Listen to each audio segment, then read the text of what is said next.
Hello and welcome to Global South Adda. At Global South Adda, we endeavor to discuss issues that concern or shape knowledge production in the discipline of IR in the Global South. So we focus our attention to the everyday aspects of thinking, researching, and writing on the Global South. Today's discussion will focus on a subfield that is in many ways relatively new to scholars interested in Indian IR, or to phrase it more appropriately, IR from India, and that subfield is diplomatic history. For several people in my generation, that is those who started research in foreign policy in the 2010s, Srinath Raghavan's book, War and Peace in Modern India, was a key text.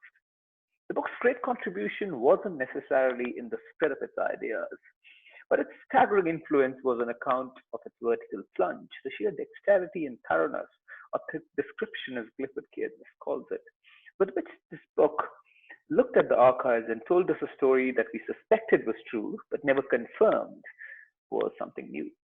To be sure, this wasn't the first archivally informed book post-independence. There are key works like those of Iqbal Singh, Bimal Prasad, Sarvapalli Gopal, and later Surjit Man Singh, among others, who've done archival work.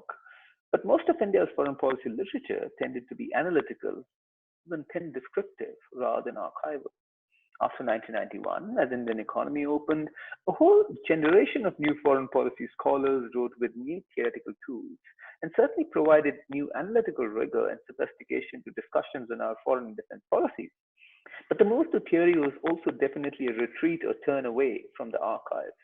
E.T. Abraham's work is the sole exception where his incisive theoretical insights are labored with rigorous archival work. Srinath Raghavan's book is in many ways then a breath of fresh air. Personally for me, Manu Bhagwan's book, The Peacemakers, was equally influential because with War and Peace in Modern India, one could get a little lost, too much lost in the details at times, but The Peacemakers weaved the narrative and the archive very well. These books have also opened up Indian foreign policy for us researchers. I still very vividly remember Professor Rajesh Rajagopal telling us in our MPhil class that you can effectively take up any episode or time period from India's foreign policy past, and you will see that we know very little about what happened. Furthermore, research in foreign and defense policy is necessarily imbricated in a certain politics of access. If your field is diplomacy, the only way you could get insights was if you had access to foreign policy makers or key institutions. Archival research opened it up for everyone, as long as, and that's a caveat, you had means to go to the archives. In the past decade or so then, particularly younger scholars working on foreign and military policies have buried themselves in the archives and emerged with narratives that are far more nuanced, and if I may say so, they've enlivened the field with verve, wit, and a tinge of romance for India's diplomatic past. And I'm very glad that today in our discussion, we have four scholars who represent the very best of that development. Today we have Pallavi Raghavan, who teaches at Ashoka University, Swapna Kona Nayadu, who is with Howard University Asia Center, Sanchi, who is an independent researcher, and Yogesh Joshi, who is with the Institute of South Asian Studies in Singapore. A very warm welcome to everyone, and thank you for taking out the time for joining us in this chat. Okay, guys. So I thought the way I would start, or the way this thing is conducted, is we have 3 or 4 general themes on which I'll throw out a question at you, which is very sort of general, very generic, and you could tailor your responses to depending on your own experiences. And the first question invariably is about your own entry into the discipline. And in this specific case, your own entry into this world of archives. How did you get into, got interested in working on the archives? And this has, has sort of, I guess, different meanings for someone like Pallavi, who is a historian by training. So it's not particularly revealing for you if you have to go to the archives. But some of the others, who come from more IR, international politics background, why in particular you were interested in going to the archives.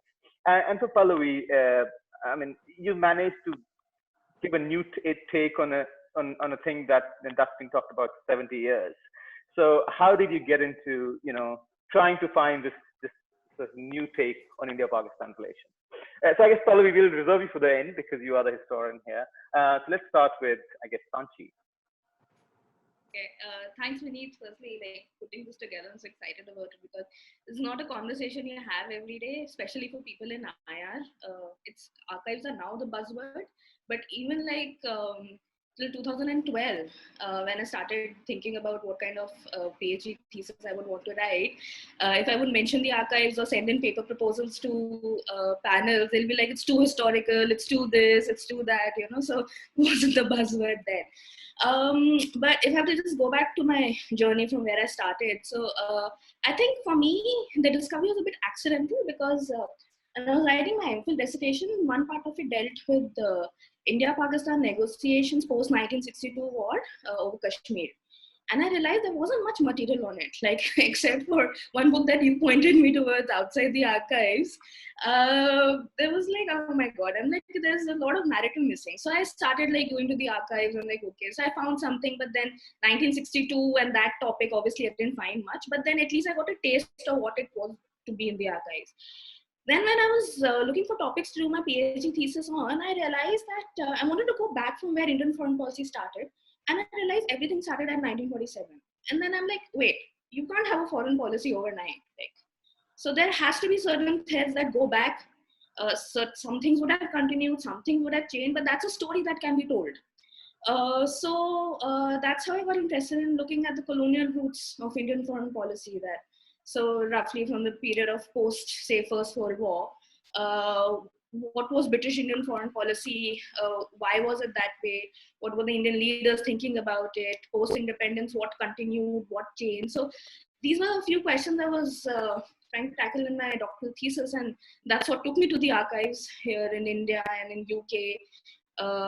Of course, that was related to the grants part of it, which I'm sure we'll talk about later. But yeah, that's mostly part of it because there's just so many stories there that have to be told. Like you mentioned, Professor Rajesh Raghavan, he was my PhD supervisor, and he said the same thing. He's like, my generation of IR scholars, we didn't spend as much time in the archives as we should have. So there's just so much that you guys have to do, and there's just so many gaps you have to fill. Like, so yeah, that's how I started into the thing. And once you get into it, it's kind of gets to you. It's like detective work. So it's like, you know, you're one thread and then like leading to another, to another, to another. And there's just so many jigsaw puzzles and pieces in front of you that you're wanting to put together. Some fit, some don't. But then after a point, just becomes a way of doing research and something that you like, you can't think of anything else after a point. It just consumes you, I think.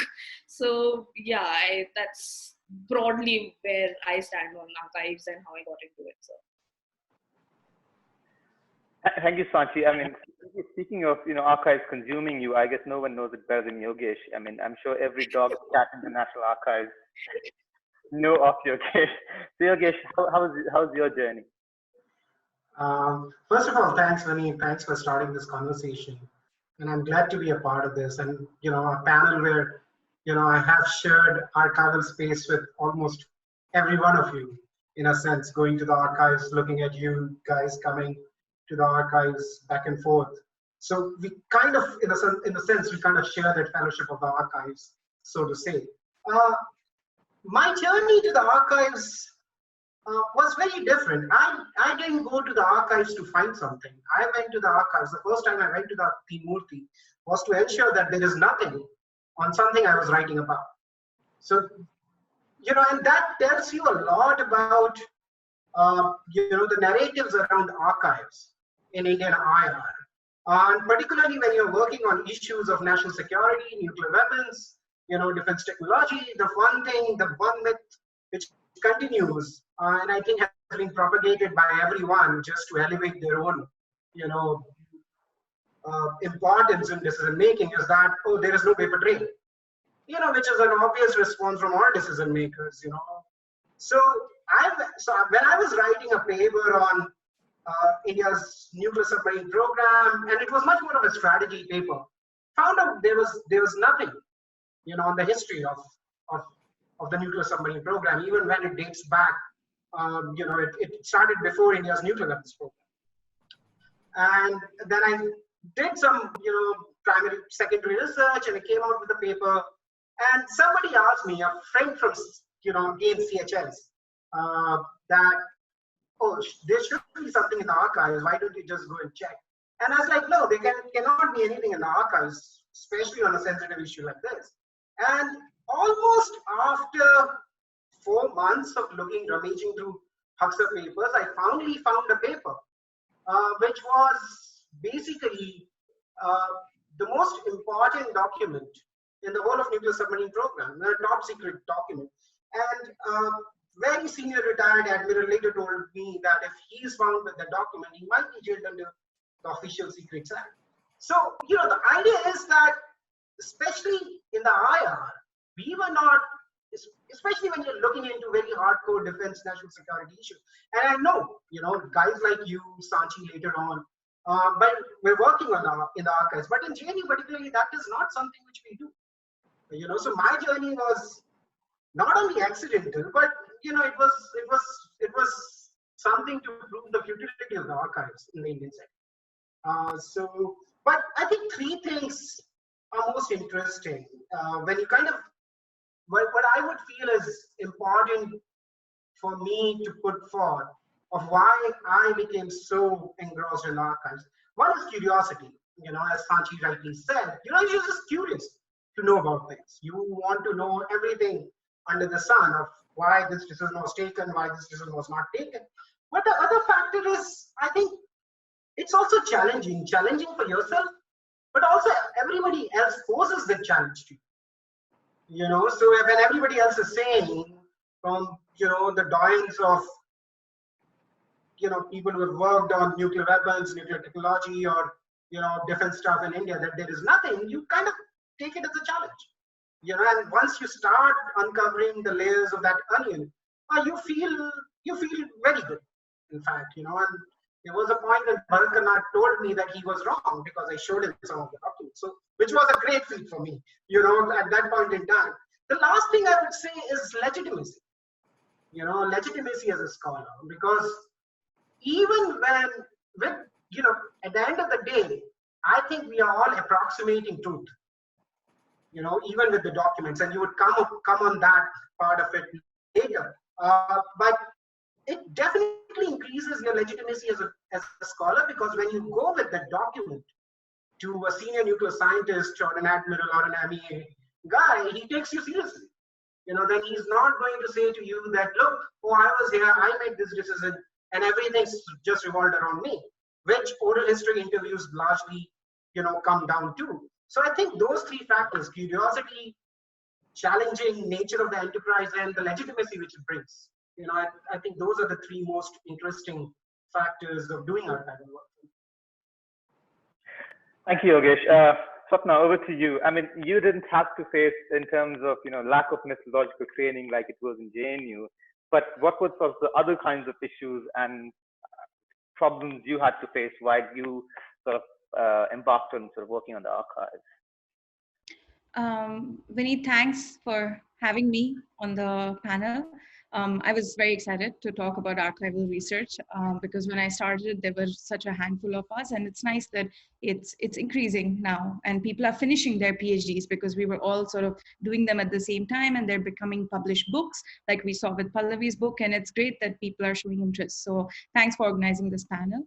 I would say I looked at the themes you sent across, and I would say I want to sort of stick to what you said about kind of key influences, because like you said, I wasn't trained in Delhi. I'm not from Delhi, so there was I think my intimacy with archives or the archival method started much earlier in life, because I belong to a family of lawyers, barristers, etc., quite obsessed with textual evidence. This idea that if you find something, like Yogesh said, if you find something on text, it is in a sense irrefutable, right?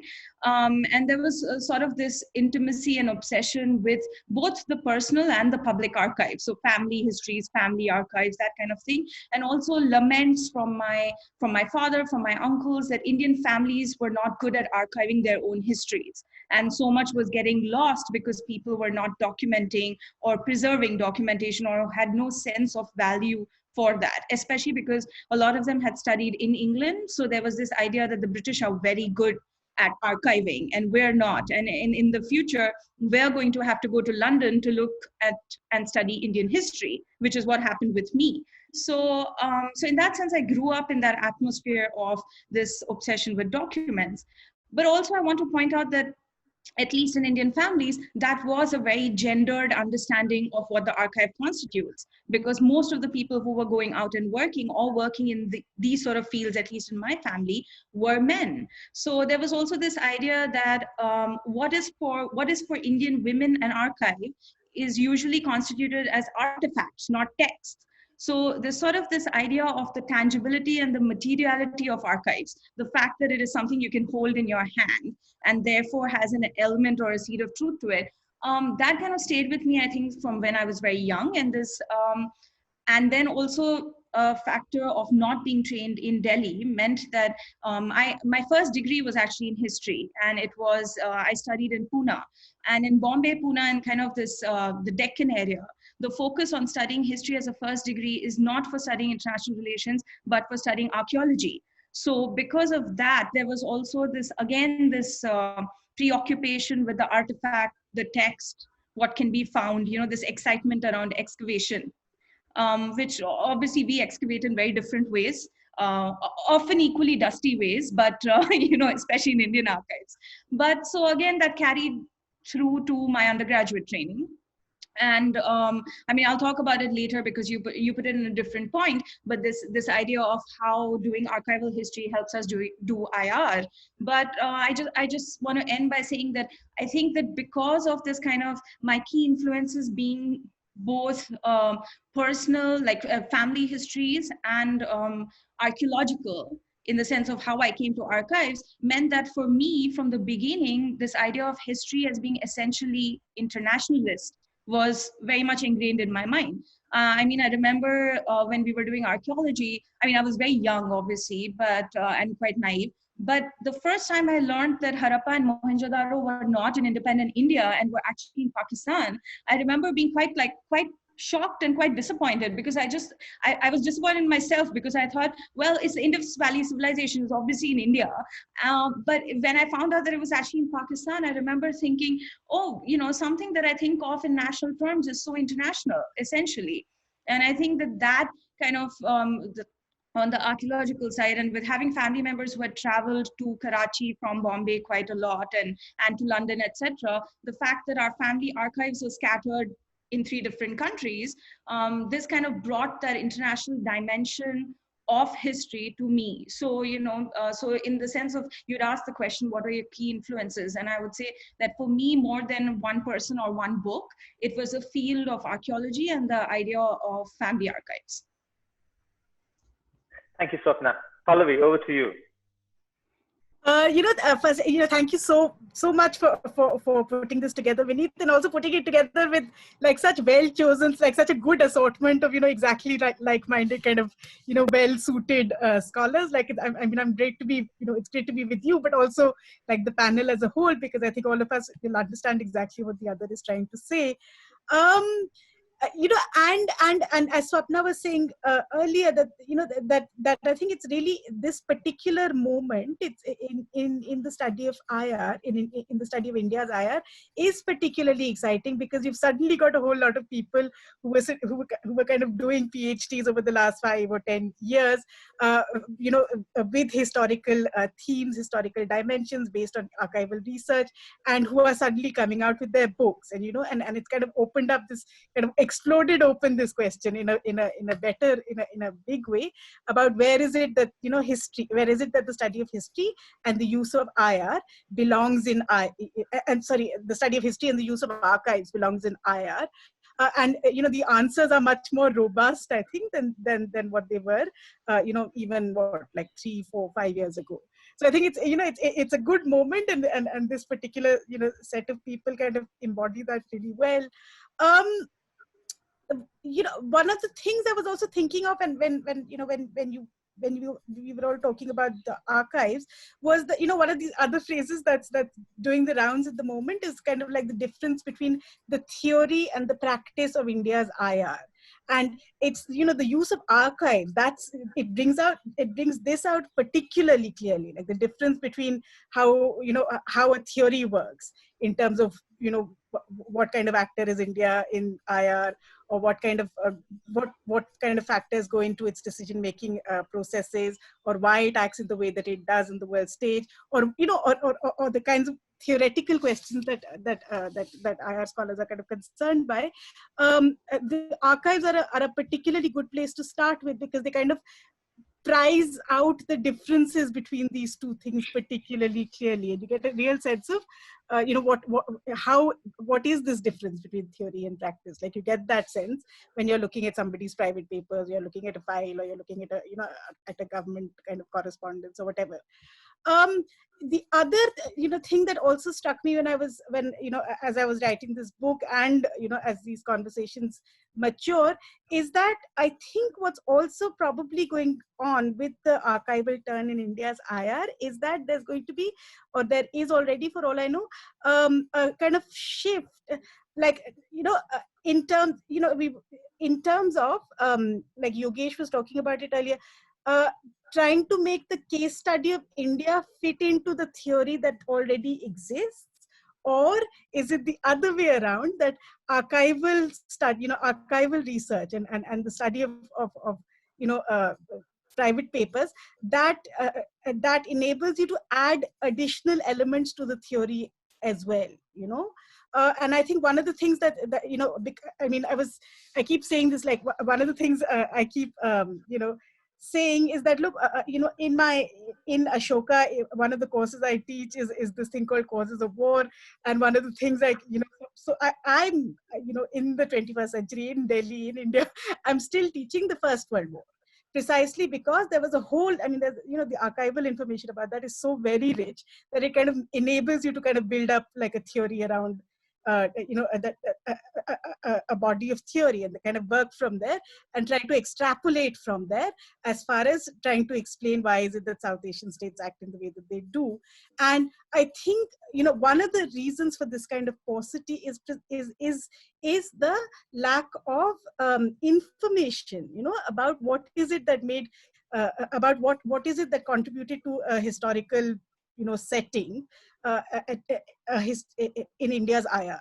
And for example, if there's more archival information available about, I don't know, the partition for a start, or the 65 war, or the Bangladesh war, or any important kind of key moment in India's international history, if we kind of approach it from more of an archival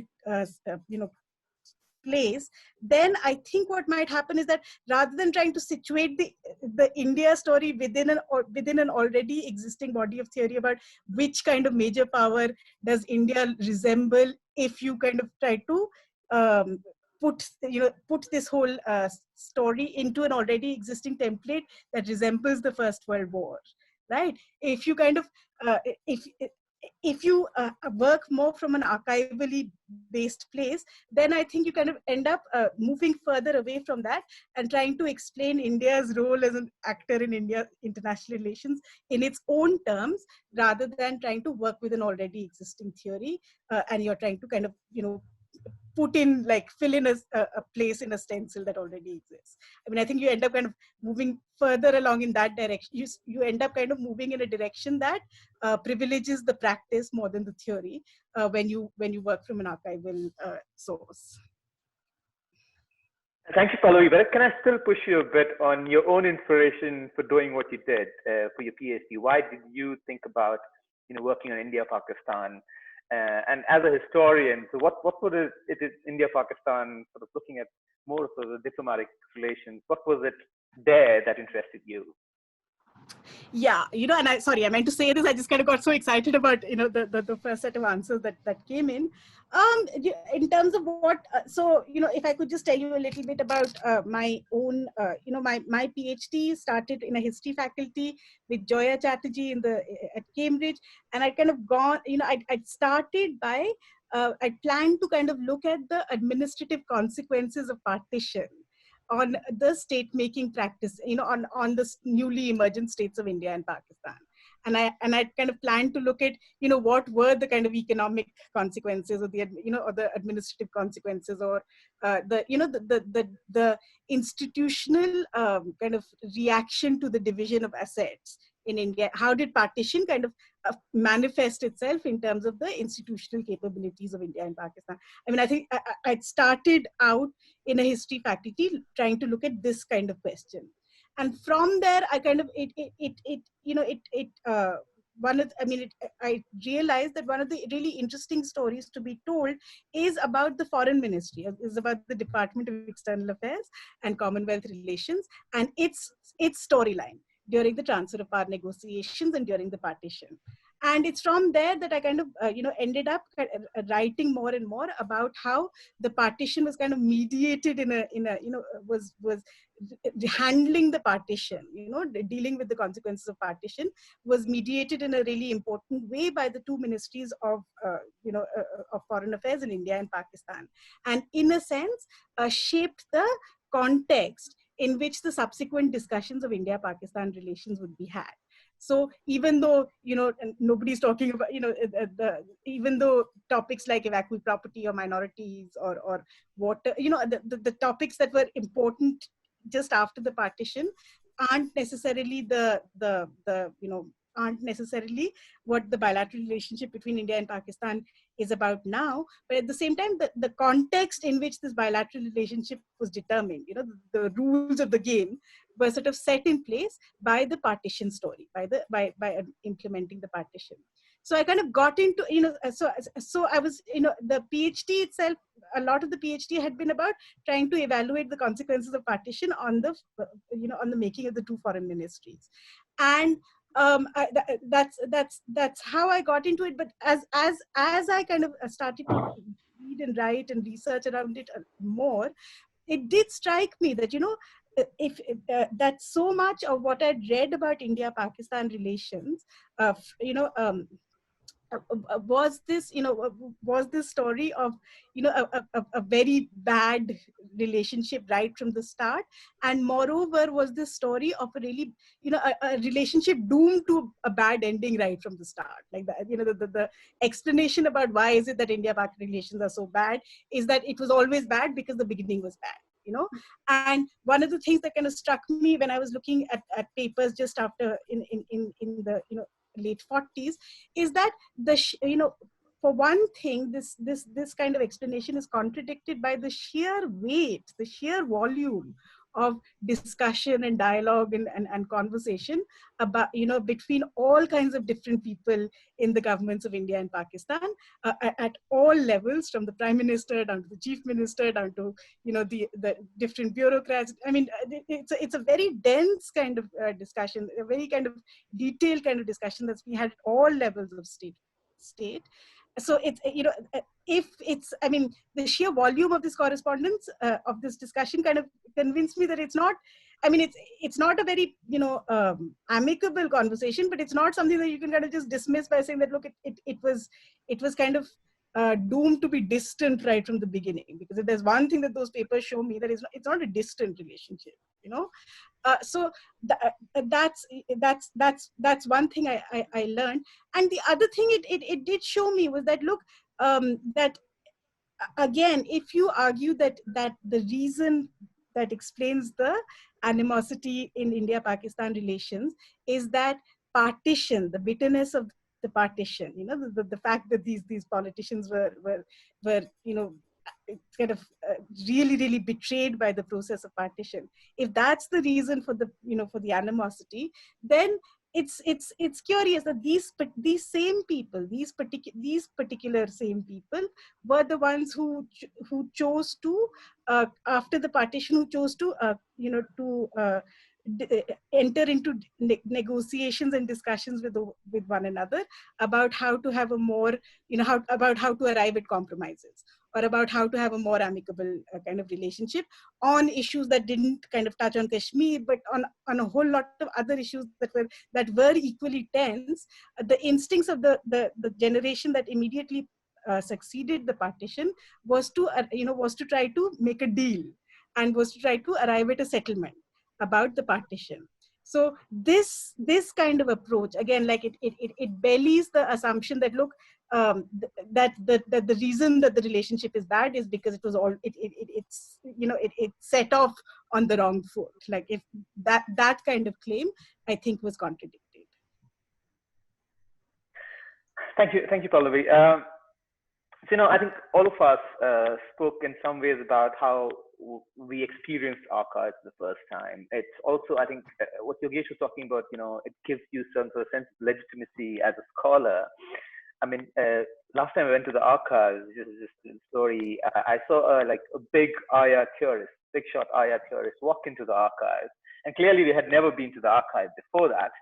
And and they wanted to look at Nehru's papers, and the archivist was, which papers, and he's like, oh, I just want to quote from Nehru's papers. Like, there's 100 volumes of his, whatever, selected works, 90 volumes of selected work, and then there are his papers. What do you want? They had no idea about how to go about going to archives. But what was sort of gratifying in some sense, and as Swapna was saying earlier, was that because, and Pallavi too, because there are a whole lot of, scholars who are now working in archives, everybody's kind of compelled to go to the archives to look for new stories, to validate their stories. So in some ways, for instance, for me, when, experience of archives was very liberating, because it meant that, your scholarship didn't have to be on sort of this politics of access, which I was talking about earlier, right? In order to do work on foreign policy, you have to speak to foreign policy makers, it has to be oral interviews and all that. That, if you are, if you're not comfortable with that, you have another way of writing the story of Indian diplomacy. But having said that, there are also very sort of concrete, practical problems in dealing with the archives.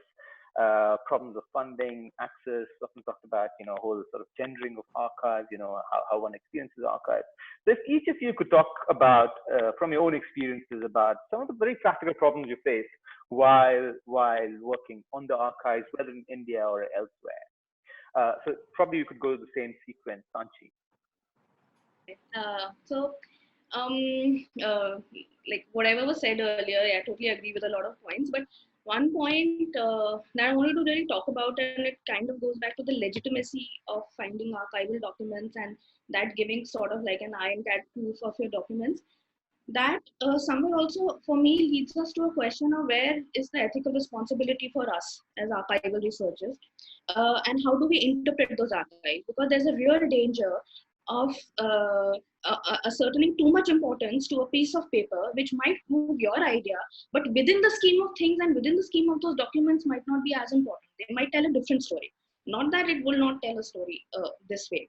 So, there's this whole, I think, ethical responsibility for people working in the archives to be very clear about how they choose to interpret those papers. Because, let's face it, if we publish it in a peer review journal, if we have quoted, supposing another article, an average researcher and an average student or anyone reader can still go back to those papers. They're still publicly available and they can cross-check if they agree with that interpretation.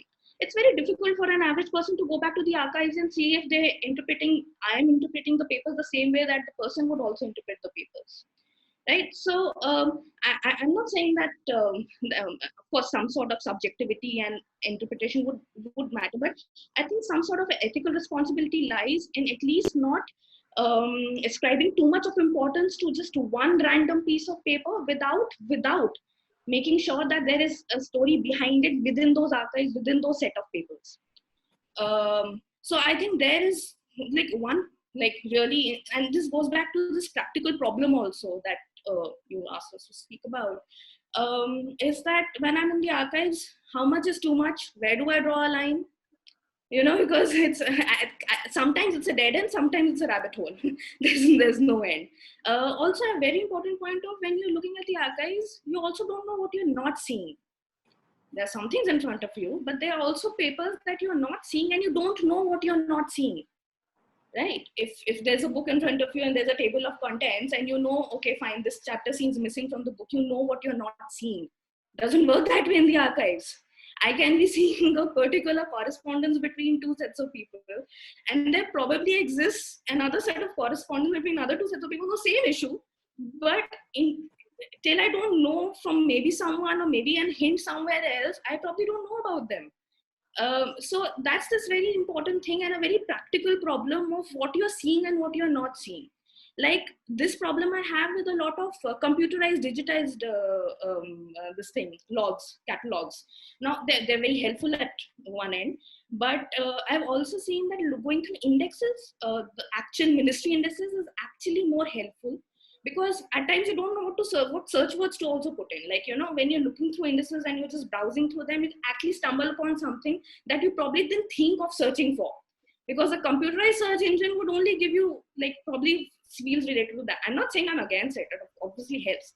But when you're at the initial stages of trying to figure out what all is there to look at, I think browsing those indices makes sense, because NAI, I think you would know, has these transfer lists. So till about 1950, 52, you have 55 also, you have these ministry indices, which are really good to look at. Post that, you have these transfer lists. So you only have a list of files that were transferred. You don't know what was not transferred. At least with the indices, you know what exists. Many of them are not transferred, that's a different story. But again, at least it tells you what you don't know. With the transfer list, you only know what's there, but you don't know what is not there. And that's kind of like that piece of the jigsaw then remains missing. And at certain times, you know it's there, you don't, but you can't find it. But many times you don't even know what's missing. So and that's why I think networking is very important, especially for people working in the archives, just to get a sense of what a person might have come across, might not be of interest to that person completely, but might have an idea of, okay, this kind of papers are there, these kind of papers are there, maybe this person talked about this there. So at least it gives you some idea to, another lead to go explore. So these two, I think, and especially this point about legitimacy and interpretation, I think is very important, because I see this, because it takes a lot of time to actually go through a body of like those things. Like imagine in the example you quoted, a person could go through 5 letters, find the quote the person was looking for, go back. But the issue is there might be a story around it, which you would only know if you spend those months and years trying to look at those papers. So there is this very real danger of quitting too soon. Not quitting is the wrong word, of calling it a day too soon and say like, okay, I found my stuff and that's just about it, or just completely going down the rabbit hole and not knowing where to stop. So these, like, I thought these were some ethical and practical problems that a person working in the archives might like sort of face. I faced that. So. And I guess these problems are amplified if you're working in the National Archives of India, because if you requisition for 10 files. Yeah, most of them are not transferred, but then at least I know that, okay, there is something there, which maybe if I'm ever lucky or it still exists in the ministry files, I don't know if I'll ever get to see them, but at least I know it's not there. It's there. It existed at one point of time. But with a transfer list, I don't know what I'm not seeing. Yogesh. Yeah, no, I think Sanchi said most of it. When I said legitimacy, it's not as if you are a legitimate scholar or not. There's no one else who can decide upon that except your own peers and the discipline you work in. But I think when I used legitimacy, it was in a very instrumental way, and particularly because when your work is not purely archival, and you're writing these long histories, you need triangulation of evidence. Especially even the documented evidence, as Sanchi rightly said, you don't know. You have to fit it in a context. There's always something or the other missing. And you need leads both before that document, the information which that document tells you, and the leads to which the document actually, refers you to. And in that sense, you have to appear, especially in a very instrumental sense, you have to appear as a serious scholar, rather than somebody who's just dabbling into these issues. And that becomes extremely important, again, in a very instrumental sense, if you don't have a right reference. So your reference becomes a document, rather than where you come from. And that is extremely important in the kind of work we do. So give you an example. A Navy admiral didn't want you to talk to me until and unless somebody said to him, or he has got documents. The first question basically asks you where you're from, your background and everything. In that sense, archival research is also very elitist. Let's not forget that. And we have seen, who gets Indira Gandhi's papers, who gets Nehru's papers, who gets Rao's papers, so to say. So that everything is not out in the open. So that's something which we need to keep in mind. Let's not get into the whole issue of, it's much more worse for some other sections of our society, as you rightly mentioned in your opening sentences. But there is a problem there, so in that sense, it makes you a more serious scholar. And that is where you gain legitimacy, and it's a very instrumental sense. But also for your self-identity, you feel that you're doing serious work. It's kind of gives you that identity where everybody kind of looks at you in a more serious manner, rather than somebody who's coming to you. Otherwise, Bharat Kannan would basically tell you that, oh, you have read my book, there is everything there, and would just let you go. So in that sense, it has very instrumental logic. I completely agree with Sanchi. We are all approximating truth at the end of the day. And we don't even know 5% of it, even with all the archival research you have done. And at the end of the day, we are basically saying, oh, this is what we think the decision makers might have thought. So I think the first, and I think that's the brilliance of history, or the historical discipline, not the historical discipline of producing. But generally, history makes you humble. You have to be humble about your claims. So whatever claim you're making, it's contingent. It's the whole enterprise is contingent upon further research and falsification. It's not about proving something. It's just saying, okay, this is a contingent argument which works today. It may not work tomorrow. And we would be happy to see more research and more evidence on that. So I think if you're just humble about your claims, you kind of resolve that issue of the hegemony of the documents. So we now with the documentary research, archival research, anybody who has made claims on documents that is not the final version of the truth, in a sense. So we just need to be humble. I think you can get over many of those obstacles by just being humble about your claims. So that's what I think. Regarding issues of obstacles in doing archival research, I think in India, look, even so, let's put it in two different ways. Before 2008, 2009, it was absolutely very difficult to do any kind, especially when Teen Murti started opening up. And then, you would have had more experience of it. I went to the archives very late, in 2014. And I had nothing to do with my PhD. It had nothing to do with my PhD. So I had a very different interest. But there are two things. It has opened up the space, as you rightly said. It has made it much more democratic to kind of do, everybody can go to Teen Murti, everybody can go to the National Archives. The issue of resources would still remain. Who has the money to actually pay 3 rupees for a photocopy? And if you want to get thousands of those, can you pay that much? And we are all in a relative scale in that sense. So the resources is a major constraint. The other, but I agree, it has become much more democratic. But it is also not. To give you a concrete example, National Archives of India, you have one file, as we all know. When I was doing research in 2014, 2015, there were people who would get a phone call from somebody higher up in the ministry, and all the files will be given to them. So that's not democratic. It's very elitist in that sense. Until unless you have everything on the pattern, Abhilekh pattern, it is not democratic. Similarly, when it comes to private papers, many of which are not in Teen Murti, who gets access? Who doesn't get access? You can get access to Rao's paper, write a brilliant biography. I'm all for it. We know more. But somebody else also needs to have access to that. So in a sense that it's all relative.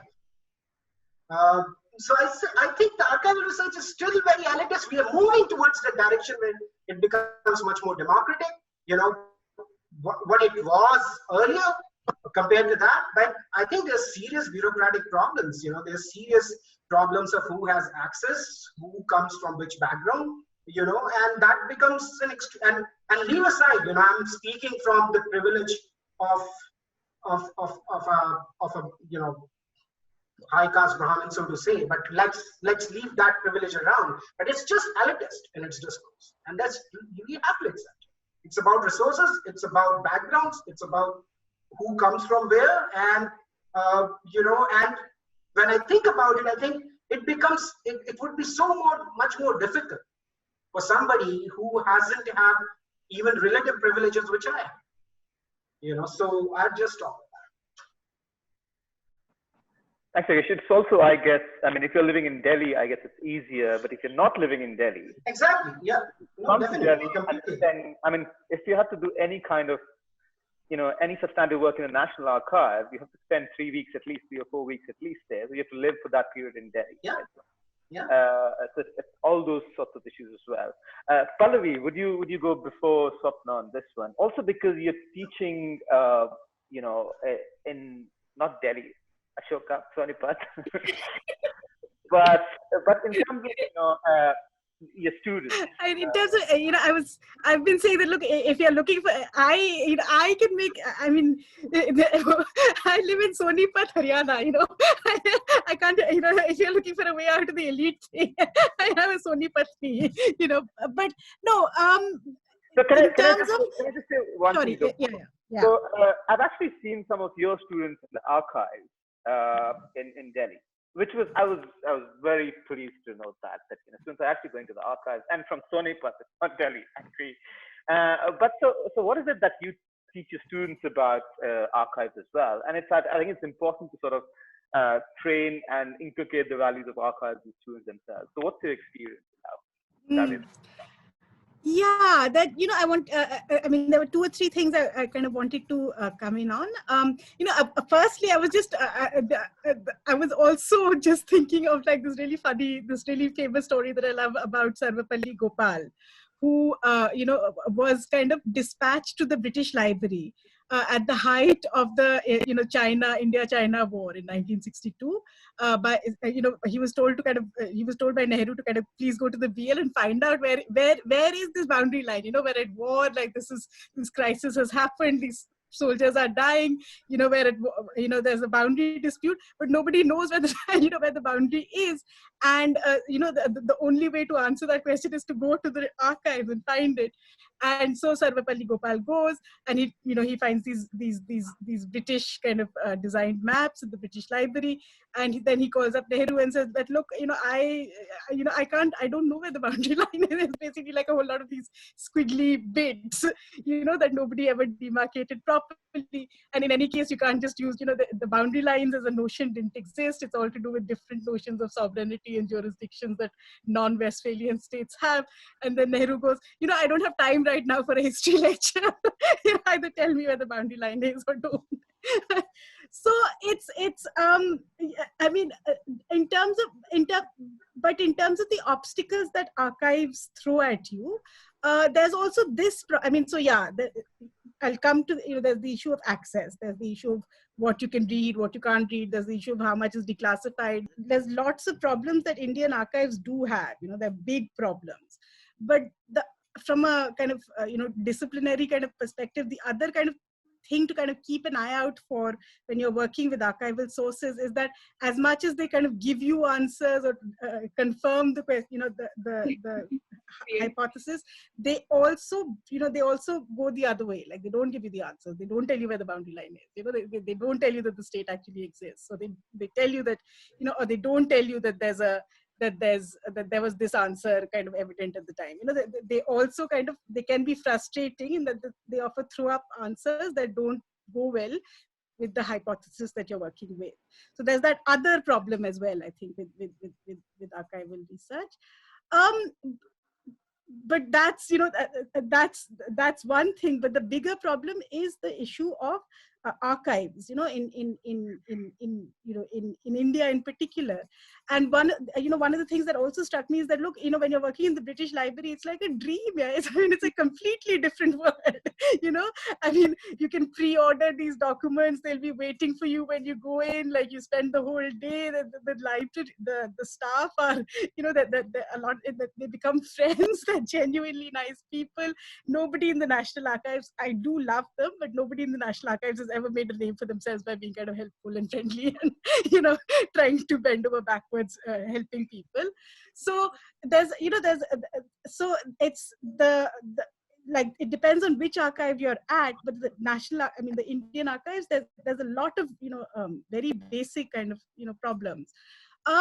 This, and the photocopying cost, so it's 3 rupees for an Indian national. Apparently, for a foreign national, it's something like 150 rupees a page or some such ridiculous, amount, And the scan is 20 rupees. And it's one thing if you're on one of these foreign, on a PhD stipend that from a wealthy university that can cover these things. But if you're not, then you lose those resources. Like, there's, again, the archives in India, they're not known for being kind of large-hearted about these things. So there's those sorts of problems. The thing, now, when I was doing my PhD, when I was kind of doing my PhD, at that stage in 2012, 13, and in 2010, 11, and 12, a whole lot of papers were actually declassified from the Ministry of External Affairs and kind of transferred to the National Archives. And a lot of papers relating to the Ministry of External Affairs were kind of, they were transferred to the National Archives. And were also then incidentally subsequently kind of published, in a multi-volume kind of work by A.S. Bhasin, who kind of who put together like like, I don't know, like 10 volume kind of collection on India's relations with different different kind of countries in its neighborhood. So, but as a whole, declassification is shockingly lacking, it's just not there, there's simply no, it's not even like I can say that, look, it used to be done before, but now it's stopped. It was never done, so there's no precedent that I can actually use to stand. I can't argue by saying that, look, you're breaking the rule. The rule is that there's no declassification, and it's a terrible thing. Like, it's for the shaping of the discipline. But the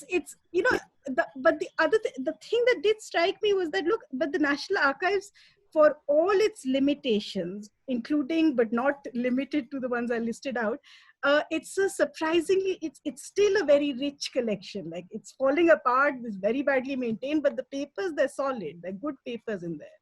And now my own work, I was always only looking at 1947 to 1952, and the National Archive, like the which is just as well, because they don't have collections that go beyond 1955 at all, not even a little bit.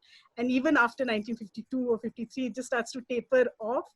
The files those slips keep coming back, not there, but the thing that's also that I was struck by, that I remember being struck by, was that given the very strictness of the right, the text of the laws that there are about national security and what is declassifiable and what is not, given all that, there's still always this surprising element of luck that a scholar has in sort of somehow finding something that is of huge value that actually legally shouldn't be available. One of the things that I was looking at were this very thick file of a transcript of a conference on refugees that happened between India and Pakistan in 1948. And the reason I found it is because I didn't look, there's one kind of catalog that says you can look at the External Affairs Ministry file, but there was also another catalog that said you can look at minorities, or you can look at the Rehabilitation Ministry files, And so I accessed this, I accessed this 1948 file about minorities from the Rehabilitation Ministry, catalog, and I, you know, I mean, and a lot of this is, I was it kind of trial and error. It was this hot afternoon. I was requisitioning for stuff. I thought, so I found it, and then when I opened it, I thought, my God, like the sheer sensitivity of the political sensitivity of what all is being said in this conference. Now, granted, in 1948, but still, the way in which the people, the issue was being described in terms of minority majority relations, who is a refugee, who is a citizen, who will India give a citizenship to. Now, this is stuff that is, that if, I mean,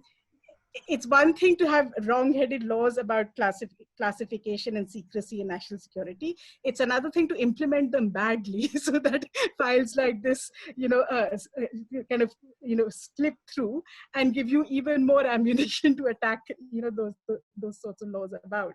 So you also, I mean, for all its limitations, the National Archives still, out of the sheer fact that I think a lot of the organization was perhaps not done particularly carefully, because of that there's still a lot of possibility of accessing really, really interesting files. Swapna, over to you. Thank you, Vineet. Yeah, no, I completely agree with the last thing that Pallavi said, but I was just thinking about it a little bit. I wanted to go last because I wanted to kind of move away from Delhi again a little bit, if that's allowed, and just talk a bit about researching in archives in India outside of Delhi, right? So I've done some work in Bombay, some work in Calcutta, etc. So there's also always this sort of, going to those archives really brings home the efficiency, the organization of the National Archives of India. You go to any of the state archives and you immediately feel like, okay, maybe Delhi is not that bad. There's also, in terms of just the political sensitivity, right? Like Pallavi was saying, there's also this idea of how there may be in state archives files that are of national importance, but because they haven't been classified as such, you may find, so I did work on the Hungarian Revolution in my PhD thesis, and all the material I found for it was in the West Bengal State Archives in Calcutta, and the Communist Party of India archives also in Calcutta. So, so there's also this, obviously what Sanchi was saying earlier about how do you know where what is, first of all? So that, so there's also those sets of concerns. But anyway, the other point that I wanted to make, moving away from Delhi, is a slightly different set of concerns about being a scholar from, or a student from the Global South, kind of trying to break into the Global North's archives. So there's also this a completely other set of issues, I think, especially for people who don't only work in English language archives. Because there's also, again, I'd like to break that into two. There's the methodological issues and there's the epistemological issues. I think I'll speak about the latter later because it ties into your third question about how do you use archives to do IR theory. But in terms of methodological issues, I realized, because I was doing India in the Cold War, that was the whole archival part of my thesis, but my thesis is very much an IR theory thesis. I was trained as a critical theorist. My first supervisor was a critical theorist, or rather is a critical theorist. So I was not doing history from the get-go. So it was a theory PhD, and I used the materiality of the archives to answer the big theory questions. So there was a completely different emphasis, which meant that when I was breaking into the history writing, it was Cold War history, it was international history, and I was writing about events that were not in India's neighborhood. So these were, so if I was writing about the Korean War, there were all these Korean War experts who already knew so much about it and didn't understand why I wanted to write about India in the Korean War. I mean, I'd read textbooks and textbooks and books and books, and there was one paragraph somewhere, I would do a keyword search, it would show Nehru comes up 4 times. Then I find out all 4 times is in one paragraph. So, so I had all those sets of issues about how do I break in there and kind of, talk about what Yogesh was saying, kind of gain legitimacy as a scholar from the Global South working on the Cold War, but wants to work on India, but also how do I do that by not just working in the English language? So eventually through the PhD, I studied Russian through my PhD. We used to get one free language at King's. I don't know if that still happens, but anyway, I took full advantage of that free language course. but I also taught myself to read in Spanish and Italian. And I already had French from before. Then I did 12 hours of German. So I could say that I work in 5 languages, which pertain to the Cold War. So there was the issue of having to literally learn all of that to be able to access those archives. So when I walk into the state archives in Moscow, someone doesn't stop me and say that, oh, but you cannot bring a fixer, you cannot bring a translator, you will have to pay this much more for that. So there's also those kinds of issues working in European or American capitals, right? So there's also that. Equally, there was the issue of accessing oral histories in India, which because a lot of histories in state archives are oral histories or were written down. I mean, the transcripts are very weak. So there was also the question of working in other languages, in other Indian languages. So eventually I ended up working in 7 Indian languages and 6 European languages. And I had to teach myself all of that, which was also a huge investment in terms of time and money, because obviously I couldn't really, Duolingo the whole thing for free. But I think that presents a different set of concerns also, because eventually when you start doing take all this archival material, because okay, there's the question of how you find the archival material, how do you have access to it, and um, what are your issues around that. But there's also the question of what do you do once you find the material, right? How do you write it up? And that's a whole other set of issues. I mean, Sanchi talked about making sort of teleological claims. But apart from those kinds of slightly ethical issues, there's also, Vineet sent us that in his email, these issues of how do you use this archival material to do IR theory, and kind of, tying in that question with what Yogesh said about legitimacy and what Pallavi said about what the archive doesn't tell you, etc. There's also this thing of saying that, oh, I found this paper in Russian in the Moscow State Archive that tells me this about India in 1956, right? So if you want to diffuse your work and disaggregate from to outside of Delhi, you have to come up with all that by yourself, which is a lot for one person to do, which is why I think, obviously, like Yogesh said, the fact that so many people don't have access for so many reasons to so much, we need to start thinking about how that gets circumvented. I also wanted to point out, because I thought you were in Leiden, I don't know where you are, but because you're based at Leiden anyway, that one of the ways to do it, which we did 3 or 4 years ago, is do a collaborative research work at the IISH in Amsterdam, where basically we were all just there for 5 days, and we would go to the archives for 5 hours, but after lunch we'd sit down and say, hey, I found this, is this of use to anyone? So so your hours get multiplied across different people, because you're not racing against the clock because funding is running out. so just the fact that, also because people made copies and stuff, it didn't stop when we left Amsterdam. People are still emailing each other. That was 4.5 years ago now. So there are still projects and collaboration coming out of that. So I think that if you have, for instance, if one of you or anyone else wants me to translate something from one of the languages I learned, it would be so much easier for me to do it, given also knowing the field, right? Because going to a normal translator or fixer who's a commercial seller, or what, it doesn't amount to the same thing, because they don't understand the political sensitivity of what they're translating, or they don't understand the nuances of what we are trying to find out. So so the same word could mean communist or could mean socialist, but we need to know which one it was or what it was meant as. So these sorts of, I feel like, sometimes I face the same issues that everyone has at the National Archives and at Teen Murti, but sometimes I have a soft corner for it, because I've been to these other archives where you're always an outsider and you will always be an outsider. So the othering is so strong in archives that, and of course the questions of access aside, if you even make it in there. And there's also the issue of local languages in the rest of India. So I just wanted to say that, say something nice about the National Archives. Swapna, now you're making me feel very bad about my lack of yeah.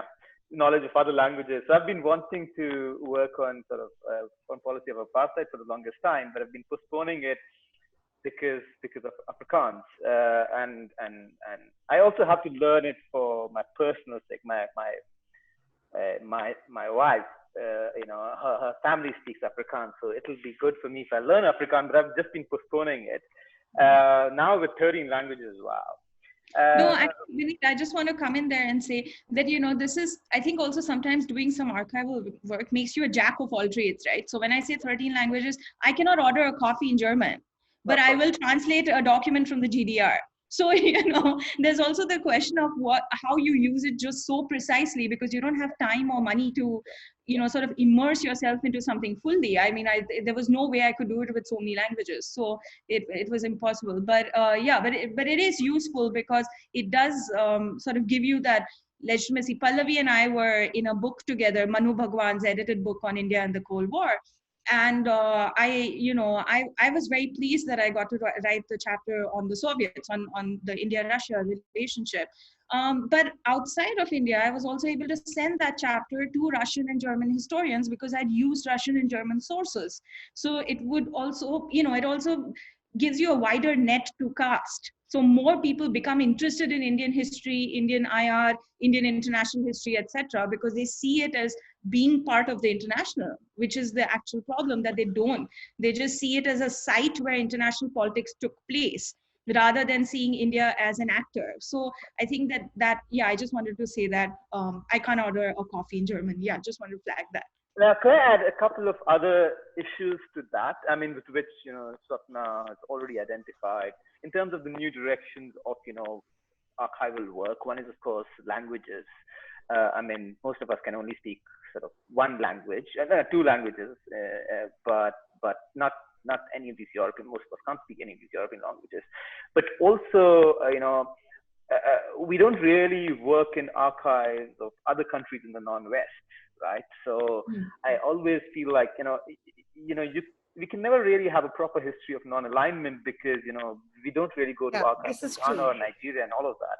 I mean, Pallavi would know. Avinash Paliwal has written this fascinating piece on how India was instrumental in starting sort of the what is that, the internal the spy service in Ghana, intelligence bureau in IB. Bureau in Ghana. But those sorts of histories we don't know because we don't really work in the archives of all of those countries. So there's I think I mean in Latin America, those sorts of places are completely away for all of us. But there's also the other issue of ethnography of who is writing those letters and archives and all of that, the background that they come from, the silencing what's not written, when they write something, what they haven't written, and where does what they have written come from in terms of their own privilege of being upper caste Hindu and whatsoever. So I guess there are those sorts of issues that I think we still don't deal with enough in the archives, but that's like Swapna said, her own work is wonderful in terms of expanding her reach, in terms of also local archives, going to various state archives. I think Berenice and Lydia Walker and others have gone to archives in Northeast and all that. So there's a lot of that fascinating work emerging. But if I could come back to that question of, not back, but come to the question of that everyone has been sort of, mentioning about, archival work and IR theory. I want to sort of take you back to P.T. Abraham's book. It was such a great book. It is such a great book. But I was thinking, why did it not start what, say, Srinath Raghavan's book started? I think sort of the easy answer to that is because Srinath Raghavan's book was much easier to read. And there wasn't in terms of the theoretical investment that one had to make with P.T. Abraham's work. P.T. Abraham's work actually started two things: post-colonial IR in India and archival work. It's not given enough credit for. But a lot of people who took on the archival work or want to do archival work is also because they want to sort of move away from the tyranny of theory at times, right? So with that caveat in mind, I want to sort of now raise the question about how does it, because at least a few of you come from from IR sort of used our sort of archives for, or at least wanted to use it for international relations theory. How does it help you in international relations theory, in understanding it, but also in moving beyond it? Because a lot of times you'd realize that, sometimes theories become constrained in your own analysis of archives. So I, for instance, often use practice theory as a term just to get into the journals. It doesn't really tell you a lot much, but it's sort of a label. It's very Eurocentric, Exactly, but it's a label that you use at times because the theory doesn't often or doesn't necessarily contribute to what what you find as material. So how do you sort of try and sort of marry theory and the archival work you do? So let's reverse the order. So Swapna, do you want to go first on this? Sure. I think though that I may be on the other end of the spectrum from the others, from what I know of Yogesh's work and Pallavi's work. But well, like I said, I trained as a critical theorist. So a lot of my work is within IR theory on the deconstructive side. I mean, this is the radical left that would consider deconstruction to mainstream. So, so for me, a lot of the way I used archival material was very different. I didn't use it to supplement claims I was making. I sort of, the theory was in the archive for me. So a lot of it was deconstructing it as speech act, as textual evidence, etc. So in that sense, I applied a lot of Foucauldian methodology to the archive. So it was, I don't necessarily see them as separate. I also don't really see them as cognate, because for me, they sort of just, it's too imbibed together. So it's a slightly different approach, I would say. What I can say that may be of broader interest is that going into the archives and finding material did help me sort of, or rather it shocked me into understanding that the political thought of the Global South is not considered part of the canon in IR, right? So this kind of question of provenance and this idea of what is legitimately IR theory has stuck with us and grown in the last 10 years. I did my master's about in 2004. So at that time, this was considered very shocking. Now I think it's a bit blasé to think of non-Western perspectives as being legitimate and needing to be included. But back then it wasn't. So there was this idea that when I went into the archives, the idea was very much that the big theory comes from the West, and that Indian archival material will be used as case study to supplement it, to further or negate an idea. I.e. also meaning that we were not capable of having our own ideas, right? So there was this whole kind of this narrative. That narrative has been broken slightly, I would say, in the last 5 years, but not so much. I think we're still excavating. So we're still digging out information, just factual information. There's just so much in terms of the archival record that needs to be resurrected that we still haven't started doing the deep theory work.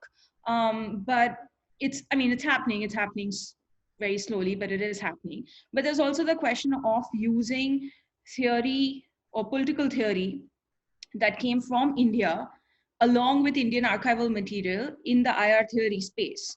So, so it's not necessary that IR theory as we know it or as we study it, in a sense from realism to environmentalism sort of spectrum doesn't have to inform everything we do within IR theory, right? So this idea of political thought, there's a few people doing that kind of work, especially on Gandhi with like Uday Singh Mehta and Karuna Mantena, Faisal Devji, etc. But that's a very niche group and very few people.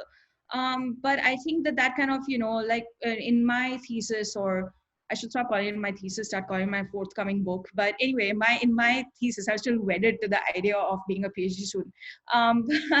I used, for instance, a lot of insights from subaltern studies to write critical IR theory. So and the materiality of that for those chapters was provided by the Indian archives or archival material on Indian external affairs. So, so there's this kind of, I think, diversifying what we also see as the canon helps, not just that it has to be the non-West but also that it doesn't have to be IR. You can bring political theory, you can bring sociological theory, you can bring a lot into IR. And maybe those are fields where Indians have done more, or on India there is more. So there's also that. I think just one last point on what you said about the non-West, Vineet, about people going to other places. I think what's also interesting is that Indians or Indian scholars or anyone working on kind of Indian IR, when they look at Africa, for instance, or Latin America, they tend to focus on Indian diaspora. So histories tend to kind of rotate around that, but now a lot of that is breaking through, and there's a lot more, say for instance, in the field of intellectual history, there's a lot more work happening on intellectual connections between the global South.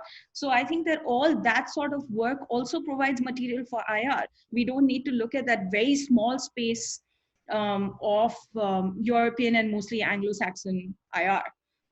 So yeah, I'll stop there. Can I just add one thing to that? I mean, so when I was thinking about the panel, how to organize the panel, and of course, one of the problems is that all of us are upper caste Hindus, and really sort of became very difficult to find sort of non-Savarna scholars, and we all know the problems there. But then I was also thinking of bringing in sort of a non-white academic, African academic who works in Indian diplomatic history, and I can't think of anyone. But one can think of a lot of white scholars working on Indian diplomatic history, which also tells you, a bit of a reverse problem that we have. There's only, people from certain places who are doing Indian diplomatic history, which again, there's a whole lot of questions about, access and so on and so forth. Pallavi. Yeah, I mean, it's in terms of how there's, which is contributing to what, is it the archival information that contributes to the theory or vice versa? It's also, I mean, the body of, the body of theory also seems to be, evolving and adapting. And I was also thinking, I mean, for example, a global history, as a sub-discipline is also, I think, producing a lot of work that's helping us. And I was thinking of, for example, Adom Get to Choose, World Making After Empire, and books that kind of, think about, what constitutes the international order from a from a global history kind of perspective. I think those sorts of approaches are probably also really, are going to be of enormous use to us. And and the other thing is that again, what's happened partly as a result of the archival turn in Indian IR, and partly I think out of just, I think, I mean, that they ran out of directions they ran out of any other directions that they could go in. But what's happened is that there is this sense that you have to kind of find non-Western, what is non-Western IR theory? Where is it? What is it exactly? And I mean, there was this a few years ago, no, there's that book by Amitav Acharya and Barry Puza, and I think, isn't it about kind of a non-Western kind of IR theory? And I think, again, like it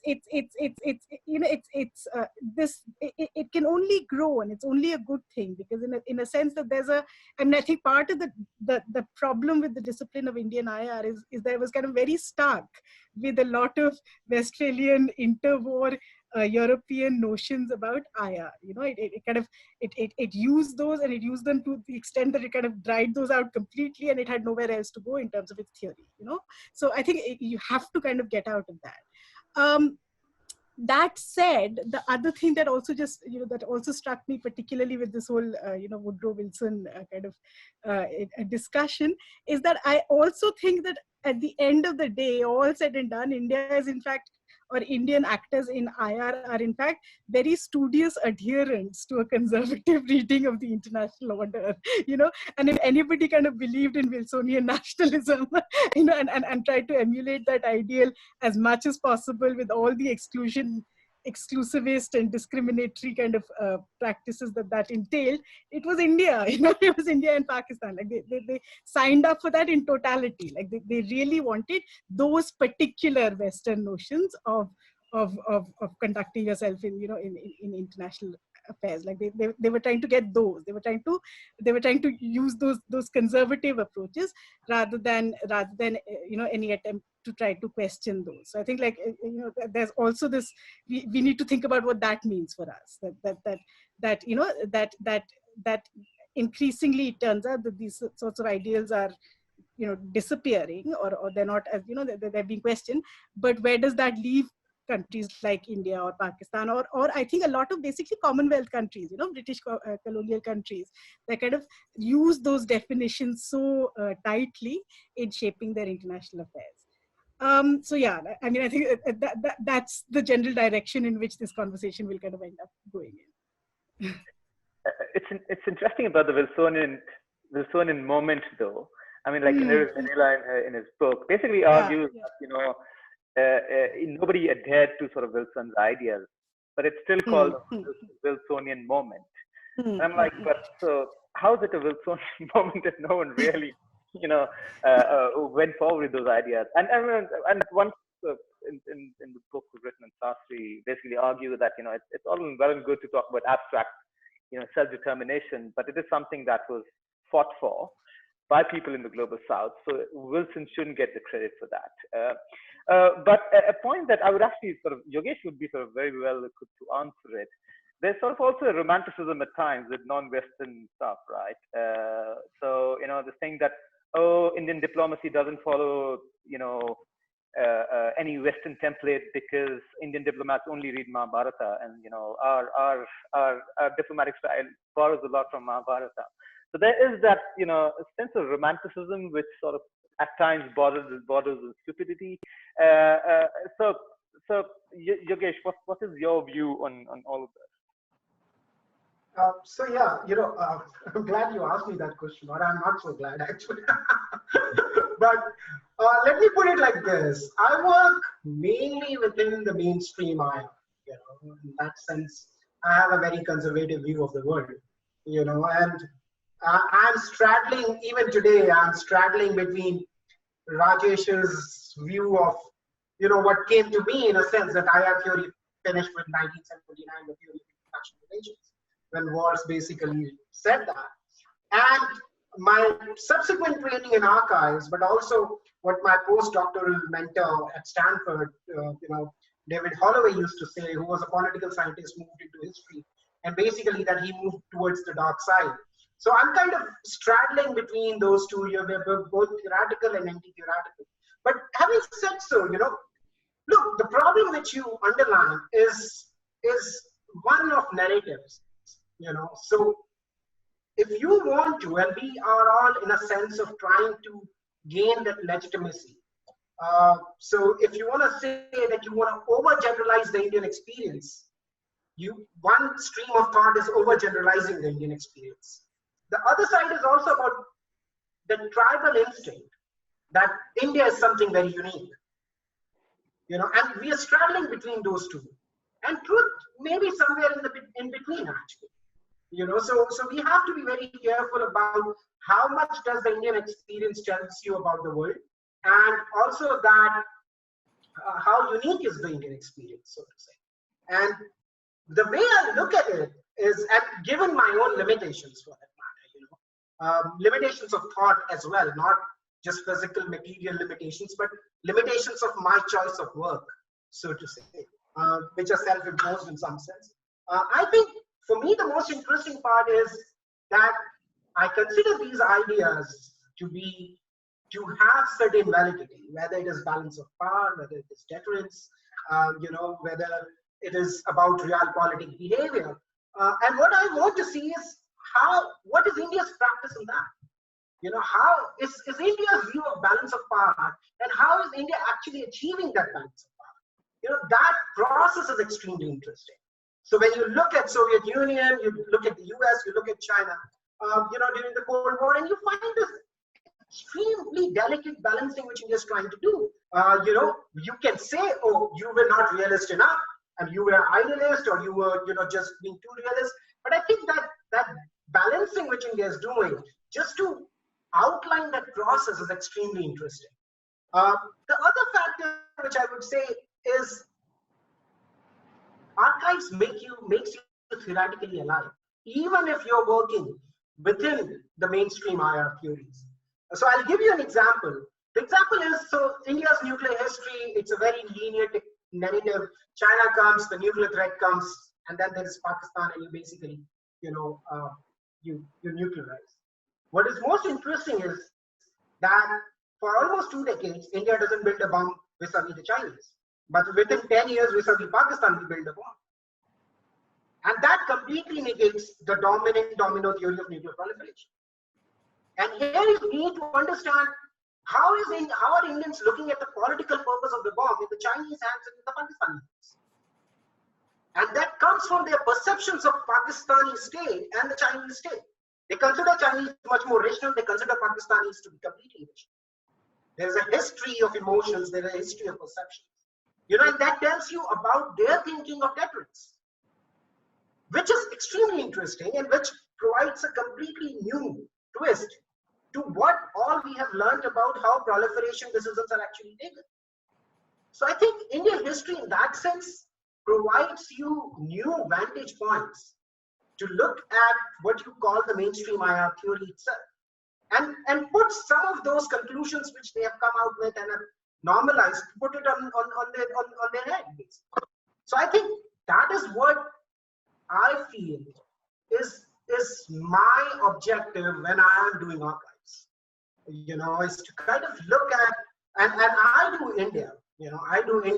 I do multiple archives. But the interesting part about even mainstream IR theories about India is that much of it has been written from the foreign archives.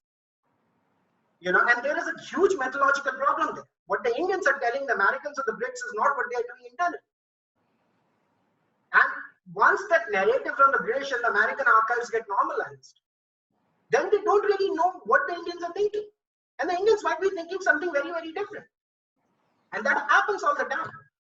So in that sense, and it doesn't mean that there is a unique India story here. You need a lot of triangulation of evidence. But what is most interesting is that, it gives you a new way to look at things. Give an idea. And I'm not saying that the Indians did all the things right, which is basically the Indian tribalism in some sense. Non-alignment for that matter. I just want to tell you why Indians did what they did and how they did what they wanted to do. Whether what it resulted into, whether the normative questions are a different question altogether. You need to do the explanation first, and this is where I restrict myself. And I think in that sense, we are doing pretty fine. We have to do a lot more, even to tell the mainstream IR theory stories from the Indian archives. Sanchi. So I think everyone has said a lot of pertinent, important points, and bulk of what I want to say also lies somewhere in between. And I quite agree with all their points, like especially Swapna saying that there's actually not much material right now. We're actually looking for clay. We are making bricks. We are at that stage. We are yet to design buildings and make buildings out of them. Bulk of IR theory, Western IR theory, of course, right now, is what? It is basically very inductive in nature. Okay, state decisions happened. This was the reason for the state decision. This was the reason for that state decision. So we can generalize it to produce this theory. Now here, in Indian context, you're first creating that body of literature. Because for the bulk of 70s, 80s, and 90s, the kind of Indian foreign policy books were what? Quoting directly off each other. There were paragraphs lifted straight off. So there's this huge gap that first has to be filled. Like that's one of the reasons I went straight running to the archives. I read 3 books consecutively with the same paragraph there. And I'm like, okay, this is not happening. So they've run out of things to say, Exactly. So I'm like, okay, fine. So when once you go to the archives, you realize, okay, you're at the clay collecting stage. You don't even have clay yet. You first make bricks. And after that, of course, it can take 2 or 3 trajectories. You can either get into the zone of testing a Western theory or seeing where that lies, whether supporting it or not, or you can get into the zone of what you said, Pallavi, that, finding our own normative sort of ideas and grounding it there. But, so these are all different kinds of work, but the bricks would come from here or where you can fit what. But with the second approach, at least, what my experience was, I had experience in both, because being in CPOD and being the international political department, I had to do theory. So some amount of theory was forcefully kind of attached to my thesis, and I landed up testing neorealism from my general conclusions. Which turned out to be, so it was forcefully fixed, but turned out to be a very interesting exercise. But what I also realized was that there are 2 very different outlooks. Like, you have a very different mindset when you are looking for archives, interpreting it, and you have a very different mindset when you're trying to put it in some sort of a theoretical sort of a situation. And I think mature works on it will probably start coming another 5 years, 10 years maybe, till this sort of thing has stabilized a bit. So that was me trying to test neorealism, which again turned out very interesting conclusions actually. But also during my MPhil phase, I just, since Vineet mentioned Mahabharata also, it's one of my personal favorites. And I wrote a paper on the concept of anishansya, of non-cruelty, and where it fits in the larger scope of war, violence, and all of that. And it was well received in India. I presented it in London. It was well received in India. I deliberately didn't want to fit it into the construct of just war. That was the easiest thing for me to do. Fit it into, like, see where it kind of relates to the concept of just war, doesn't, and stuff. I deliberately didn't want to do it precisely for that reason, that, okay, I wanted it to stand on its own as a concept and see where that concept could go. But I realized the limitation when I tried presenting it at ISA. So paper got selected, I presented it, but I realized that there is such a huge gap between trying to, put those very inherently what we consider Indian notions and putting it on a Western audience, and there is a huge gap. It's not that the concept is very alien. If you boil it down, the concept is not very different, because ultimately you can kind of correlate it to a lot of other Western concepts and do it. But the challenge of trying to explain it to them as a concept in itself, without them coming from that particular sort of figure, what happens is that, we in India, we still have some sort of a cultural idea about what a person in the West, not completely, of course, no one can do that, but they don't have even that sort of a knowledge about Indian culture. I thought there was a huge gap there. So I think credible works on IR theory and South Asia, I think it will take years. So first, we are just in the process of telling our stories right now, and I think that is why Srinath Raghavan's book was also like Vineet mentioned. It is important because it gives you proof for the story we already knew. So at least you're like, okay, fine, you can put that to rest and look at something else. So, that was important that way. But yeah, so although I really want to see works that would really marry both the 2 things really well, and I'm sure there would be, but it's a very different kind of mindset that you need to do both. Because there's just so much of archival evidence that, and so many stories that you still need to tell to give at least a credible sort of a thing there. But yeah, it's an ongoing process. As to start, it started, and I'm really happy for it. But I think that's broadly where it is situated for me at least. Thank you, Sanchi. So this will sort of lead me to my last question. But it's also what Sanchi said was also a problem that I faced a lot of times, that you want to do theory, but you want to tell the story first. Because the story is not told. So you would rather first tell the story, and then, if you have words left, you could do some theory. But there's this attendant sort of issue of that, when you write those stories, you enjoy writing in them. I enjoy, writing the stories much more than doing sort of theory work, which I don't really enjoy writing the theory part. So how much of this archival work has helped you in terms of your writing? I mean, do you enjoy your writing more? Do you experiment with your writing more? And what does it mean for your process of writing itself? So who wants to go first? People will have to raise hands here. Well, I was sorry, Sanchi, were you saying something? No, continue. Partly from what Sanchi and Yogesh was saying about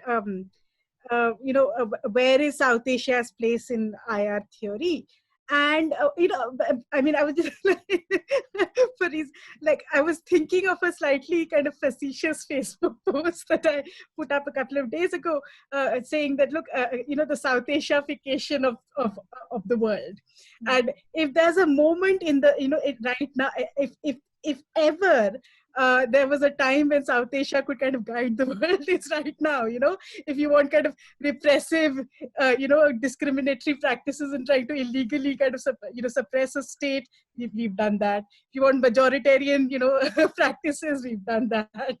If you want, if you look at Brexit, for example, but I keep on saying this, like, I really, like, each time I go to the I keep saying that, look, the Brexit people, they really, honestly, like, they need a partition historian to kind of tell them, how that story plays out. Like, again, like, we did that first. We know all about it. So the present moment, it's a real shame that there's not more kind of, theory work coming out of South Asia, because, again, like, it in terms of trying to make it a more universalized kind of story, a more universalized kind of thing. Right now, I think South Asia has a lot to contribute in terms of the kind of global conversations that are being had about nationalism, ethnic nationalism, exclusive. All kinds of things. Like, I think South Asia can really contribute. Problem of plenty here. That's a problem here. But yeah, Pallavi, I'm also going to sort of ask you first to talk about your writing. Yeah, so in terms of writing, I think I also enjoy telling the story more. It's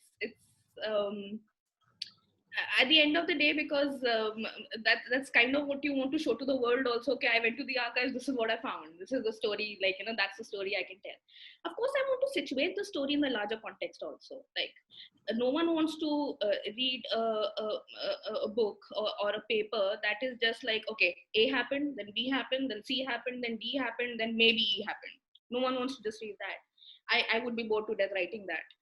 So, of course, there has to be a healthy mix of your facts, your analysis. It has to be situated that way. Of course, then analysis is also influenced by a lot of your own theoretical positions and where you're coming from, and it's not divorced from your subjectivity. But yeah, at the end of the day, but I will still not call it theoretical work as such. Like a good narrative can have good analysis and still not be very theoretical. So I would draw the line there. I enjoy reading a good theoretical piece, but I also know that they're few and far between. And many times either it's like, at least the initial works also, like the ones that you mentioned, the Binda Prasad and all, very informative books. But again, it's A happened, B happened, C happened, D happened. And then after that, you need to know where does it fit in the larger context also. Somewhere at least, like, some part of it.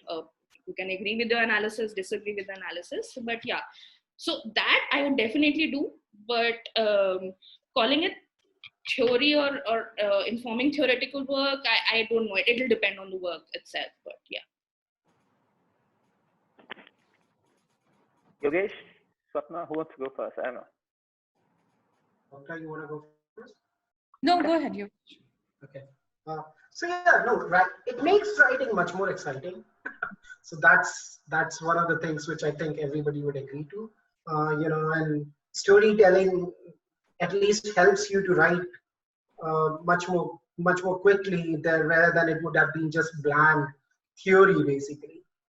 But also it puts theory in perspective, in a sense that I think there's this inductive deductive logic has run its course basically. It's both simultaneous. You have an idea, then there is evidence, and evidence basically shapes your theory, and theory shapes your evidence in that sense. But that is very mutual in a sense.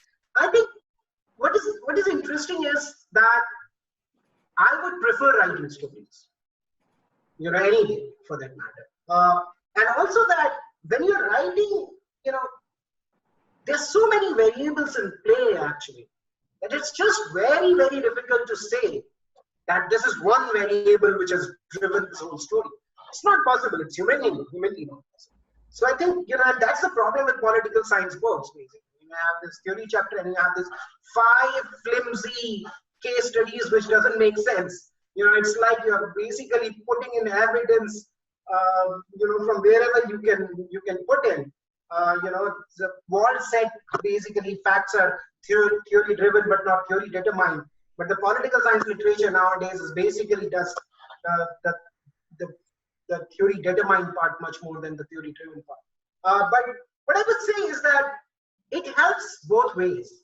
So once you're looking at the practice of it, once you're going through the documents, you have the story in your mind, and you can relate it. You can make a good IR argument as well. And the trick is basically to use them simultaneously, in a sense. And my strategy, publication strategy has been, okay, you publish a good story in a history journal, and publish an IR story which comes out of that, into an IR journal. So both of them can actually go together. But in writing books, I would still prefer telling a story than doing IR theory. A good model of that, whatsoever Pakovich did great work, given his limitations at that point in time. But one of the best things about Pakovich's long book is actually its conclusion. If you read it very carefully, it tells you about democracies and decision making. And it's a very interesting concept of civil-military relations, takes in bits of, how this huge narrative from 1947 to 1998 reflects on democratic decision-making, civil-military relations, national security discourse, deterrence theory and all that. So I think a good way to kind of do it, do good stories and see their impact on IR is to tell to do inductive theorizing, actually. To tell how it basically impacts these different thoughts. And at the end of the day, IR theory is basically an argument. At the end of the day, that is what it is. So let's not put it on a pedestal where, in saying it to be a theory, it's basically explaining something which we want an explanation of. So it's basically an argument. And I think good stories can provide great arguments as well. Swapna. Yeah, no, I wanted to listen because your question caught me a bit by surprise. I think because we're all in our own modes of writing, right? We all tend to approach, especially if you're not teaching, right? Because you're not doing surveys constantly, you tend to only think about approaching the field as you approach it. So I was just thinking about it a bit. I think for me, the basic difference is that I don't really see them as distinct. I don't think of the archival material, writing that up as being separate from doing theory. For me, they're intrinsically layered. Like Yogesh was saying, I like to do, literally, if you look at my writing, then it's one line theory, one line history, one line theory. So there are no parts that I can, distinguish per se. The way that it has helped me is because if you do more critical variants of IR theory, you tend to look at the archival material first, because in a sense you need to have something to deconstruct. So you look at the archival material and you write that up. So in that sense, it puts words on the page. You're not looking at a blank page starting to write, and it's not daunting because you think, oh wait, I already have 10 pages. I just need to get 10 pages more done. So especially when you do monograph length projects, it's not quite that daunting. I think especially because, as has been made clear through this entire discussion today, we're already dealing with many systemic constraints. There's already a lot of issues that we face in getting to the archives, getting the material, studying theory, not finding India in the theory, not finding India in the history. So when we're sitting down to do that, we carry the burden of all of that, which I think sets us apart already. So in that sense, our work gets made easier by the fact that we're able to tell ourselves a story and then give it an explanation. Because at the end of the day, I think the best papers, the best work always comes from people who are writing what they would have loved to read. Right. So I just think that, it's what happened when that movie Crazy Rich Asians came out, and Singaporeans were aghast because they said, oh, this is completely, it's showing Singapore as being only Chinese, etc.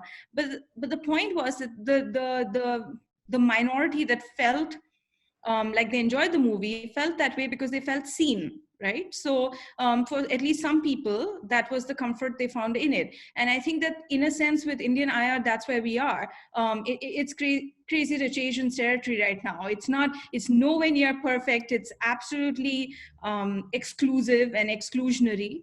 But at least we feel a bit seen. And this is where we build from. So so in that sense, for me, I write from that point of view. So so the archives help with putting words on the paper. Pallavi, you get the last word.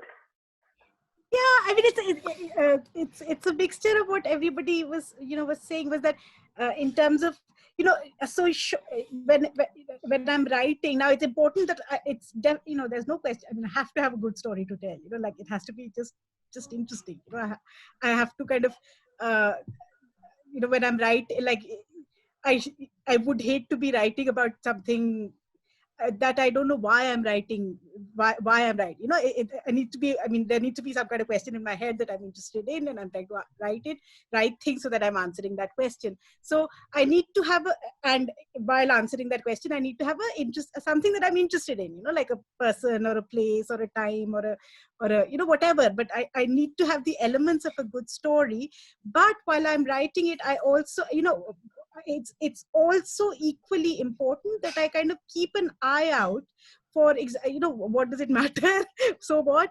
I keep an eye out for exactly, for what is the relevance, and chances are that it'll be relevant to something, because it's not as if stories in India are kind of just about specifically uniquely Indian things that nobody else will understand. Chances are you'll find something in that story that will resonate with a wider question. But the thing is to find the question later. I mean, to find the question that will suit the story that you're telling, rather than to do the other way around. I mean, I think that probably makes for a better kind of a solider kind of argument. All right. Thank you very much, everyone, for taking out time today and this wonderful discussion. I've learned a lot, and hopefully we can continue these conversations with more people, of course. But thank you once again for your time today. Thank you for having us. Thank you for having us. Yeah. Thanks.